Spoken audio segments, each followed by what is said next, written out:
Hello everyone, welcome back to the Spotlight Studio. Today we have a wild clip for you. Watch as a Democrat gets caught in real time over the January 6th riot hearing in Congress. You don't want to miss this. Make sure to like and share your thoughts in the comment section below. And don't forget to subscribe for more updates. Let's dive in. On January 6th, at the direction of Donald Trump, a violent mob stormed the Capitol in an attempt to change the results of a free and fair presidential election. In the process, 138 Capitol and DC police officers were injured. A Capitol police officer was bludgeoned to death, and 2 more Capitol police officers died by suicide in the days that followed. Many of us in this room nearly died. Can you please treat what happened with the seriousness that it deserves? That is all I ask of my Republican colleagues. This resolution of inquiry is an absurdity, and it makes a mockery of people who sacrificed so much for us and for this country on January 6th. Would you please stop choosing Donald Trump over the American people? Liz Cheney, who until recently, until you kicked her out, was the chair of the House GOP caucus, recently shared a story from her experience on January 6th. In the cloakroom that day, one of the Republican members signing up to object to the 2020 presidential election results muttered out loud, "The things we do for the orange Jesus." Would the gentleman yield for a question? 1 second. This loyalty to orange Jesus, Mr. Bishop, is going to ruin our democracy. And more innocent lives are going to be lost in the process if you guys keep this up. It is not too late to join House Democrats in honoring our oath to the Constitution. And yeah, I will yield to you. Forgive me, I wasn't listening. We were conversing a bit. But did I hear, and I think, did you say that a police officer was bludgeoned to death by the crowd at the January 6th riots? I said a police officer was bludgeoned to death. I did not say at the hands of whom, Mr. Bishop. Who are you referring to, if you don't mind saying? And get that information for you in a few minutes. Well, I just want to make sure, because are you denying that that at least one Capitol police officer was murdered in the midst of what happened on January 6th? Yeah, I think I am denying. I mean, here's what I understood, that there were reports early on that Sicknick was struck with a fire extinguisher, and that subsequently was debunked as false. He died of natural causes that were not connected to the event. Are we talking about the same person, Sicknick, or are we talking about somebody else? Seriously, I mean, it's a genuine question, because the medical examiner, the U.S. Capitol Police put out a report agreeing with the medical examiner finding the USCP officer Brian Sicknick died of natural Bishop, causes. Well, just an initial thought, and I know that Mr. Roy, you too are an attorney. Mr. Bishop speaks often about how brilliant of an attorney he is. You know, we're talking about but-for causation of Officer Sicknick's death, and so I would hope that you would at least concede, at a minimum, that Mr. Sicknick died as a result of what happened on January 6th, and I'm disappointed if you would suggest otherwise, sir. Well, I mean, look, I don't think that's correct either, but just, was he bludgeoned to death? Is that, because I think Ms. Demings was even looking at, we were sotto voce between me and her saying he was. I'm sincere as I can be. My understanding is that was debunked, and Mr. Roy just read the medical examiner's information.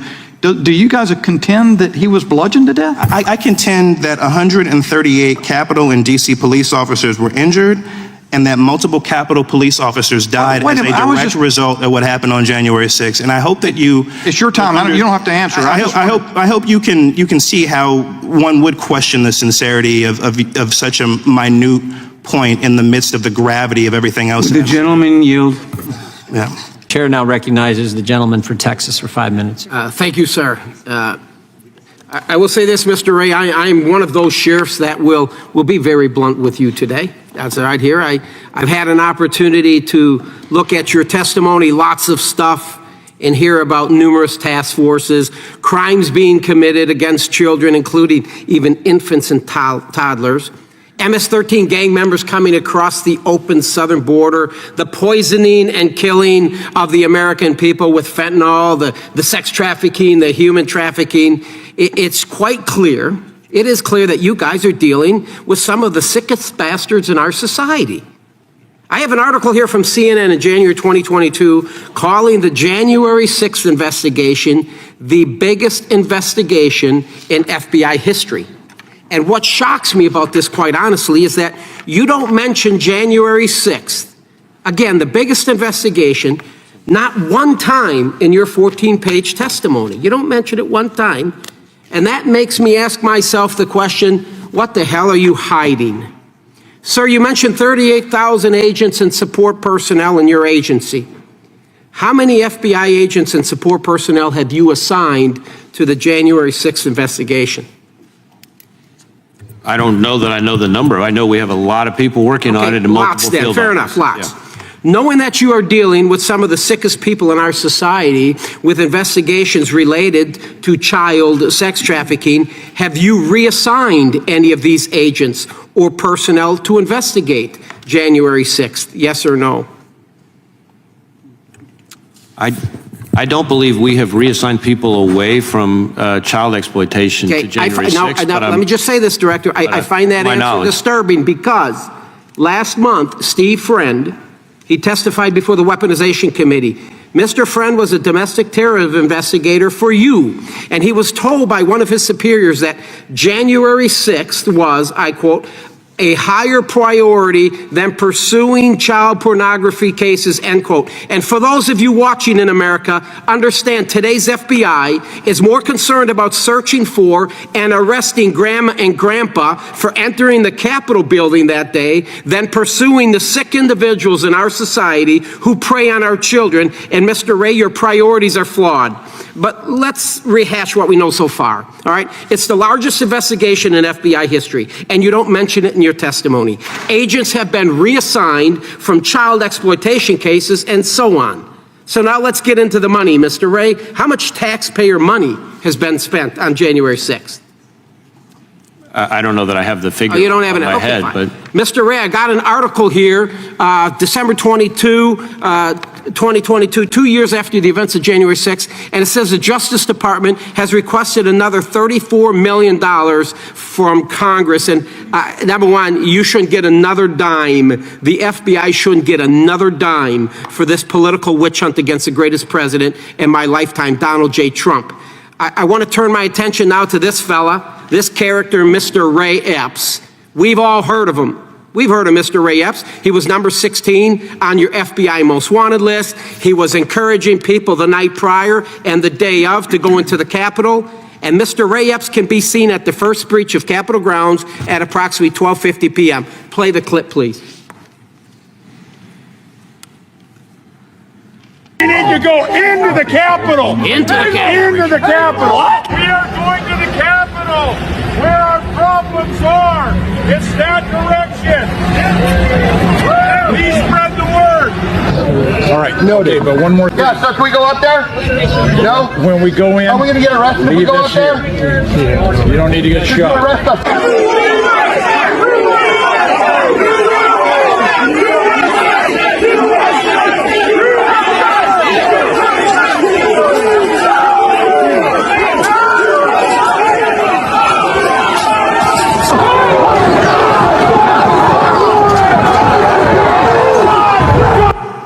There he is, breaching the line, going in at the first breach into the Capitol grounds, a restricted area. Mr. Ray, you have arrested hundreds of people related to January 6th. And there have been people arrested for breaching Capitol grounds. Couey Griffin is an example. Rachel Genko is an example. And then we go to Mr. Brandon Strecka. Brandon was arrested for disorderly and disruptive conduct, which included yelling, I quote, "Go, go, go," as rioters tried to enter the Capitol. These three never went into the Capitol. They never assaulted anyone. So let's be honest with each other. There is very little difference between the actions of Ray Epps and Brandon Strecka that day, but yet Strecka was arrested and Epps wasn't. Epps also testified to the January 6th committee. He was back at his hotel when video evidence showed that he wasn't. He lied. He was on the Capitol grounds just as Brandon Strecka was. Epps even texted his nephew at 2:12 p.m. and said, I quote, "I was in the front with a few others." It was on the video. "I also orchestrated it." Now look into the camera, sir, when you answer my next question. Are you going to arrest Mr. Epps Yes or no? I'm not going to engage here in a discussion about individual people who are or are not going to be prosecuted. Can I get a commitment? You just watched the video. I'm an old law dog. I understand a little bit about probable cause. He did very little. There was very little difference what he did and Mr. Strecka. You can see him. He's encouraging, I almost think he's inciting a riot. He's encouraging people the night prior to go into the Capitol, the day of, go into the Capitol, and he was at the first breach. And he breached the restricted area. Everybody, a lot of people getting arrested for not going into the Capitol, but they're in the restricted area. But yet, Ray Epps, who many people feel, fed, right? And there's a lot of clout over this. So my point is this. You arrested a lot of folks for unlawful activity. You just saw the video, and I will tell you, Mr. Ray, if you don't arrest Mr. Epps, there's a reason behind it. I believe you know what it is, and it appears to me you are protecting this guy. I strongly recommend you get your house back in order. With that, I yield back. I think the gentleman yields back. Director, we appreciate those. The whole country does. In fact, I said this in an interview this morning, a TV interview this morning. Two of those agents who served for years in the FBI, did great work, now work for the committee on the Republican staff. And we appreciate the work they did then, the work they're doing now. But they share the same concerns raised by members of the committee. That's why they came to work for us. So I just got a couple other questions. Any of the FBI personnel who did improper queries of the 702 database, have any of those individuals lost their clearance? Well, we had, depends on how far back you want to go in time. We've had individuals, if you go back to say like 2018, I think was the last I remember, where we had somebody who engaged in intentional conduct and the person, for example, is gone. I think there were security clearances revoked for people back in that time period, but I don't know that we've had somebody who's engaged in, intentional or reckless conduct more recently than that.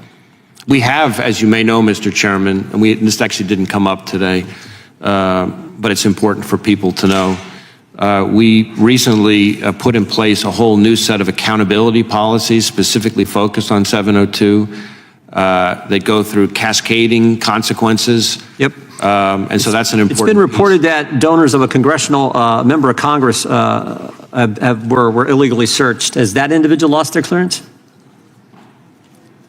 I'm not sure I'm familiar with the specific example. So, well, it's been widely reported that the donor base for a member of Congress has been searched, and I just wonder if the person responsible for that has had any consequences, like a loss of security clearance.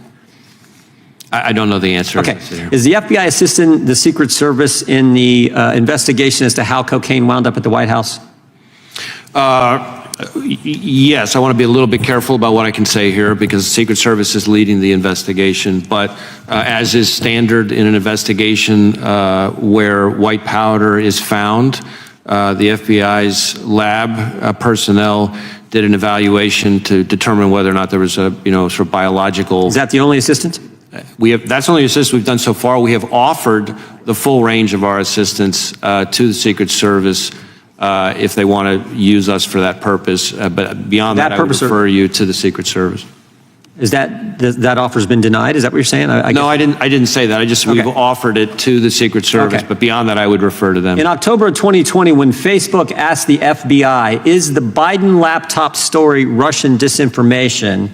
the FBI's answer was no comment. Who gave that answer? And before you answer, sir, if I might just interject the fact that we agreed that I would have 2 questions and you would have 2 questions. I think I said a couple questions. Yeah. And you've asked a couple. In fact, I know I said a couple questions, but I gave you 5 minutes. But I'll. Do you want another question? No, I want us to conclude this hearing, and I respect we will be your done in 2 minutes and chair. 10 seconds. Thank you. We appreciate that. And we obviously appreciate the director being here. In October 2020, when Facebook asked the FBI, "Is the Biden laptop story Russian disinformation?" the FBI's response was no comment. Do you know who gave that response? I do not. The court knew, and the court said it was Laura Demlow. Do you know who Laura Demlow is? I do know who Laura Demlow is. And what does she do? Laura Demlow is an agent in our counterintelligence division, and she currently works with the Foreign Influence Task Force. Doesn't she head the Foreign Influence Task Force? I think she leads it, yeah. She leads the Foreign Influence Task Force. Did you tell her to give that comment? Did I what now? Did you instruct anyone, when Facebook asked, did you instruct them to give the no comment? I don't remember giving any instruction along those lines, although I should say I'm not sure whether Laura Demlow was in that role at the time frame that you described, but Again, the court in Louisiana said she was, and said when Facebook asked her specifically, she said no comment. And this is the Foreign Influence Task Force leader, Foreign Influence Task Force that you created as director of the FBI, correct? All that's correct. You created the Foreign Influence Task Force. I did create the Foreign Influence Task Force. Yeah, you put that together, and she heads it up. Okay. How did you become aware of the Catholic memo? The one in Richmond that we've talked about a couple times today. As I recall, in one of my regular morning meetings, I learned that there was this product, and that was the same day that I ordered that it be removed. Was that before or after it was already in the press?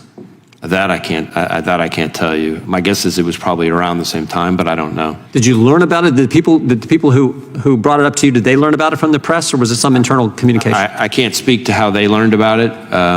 I just know that I was told about it by them, and we had a conversation about immediately taking steps that we then did. We appreciate that. Yeah. Okay, Director, we appreciate your time today. I know it's been a long day. We already had the unanimous consent from Mr. Gates, so the committee is adjourned.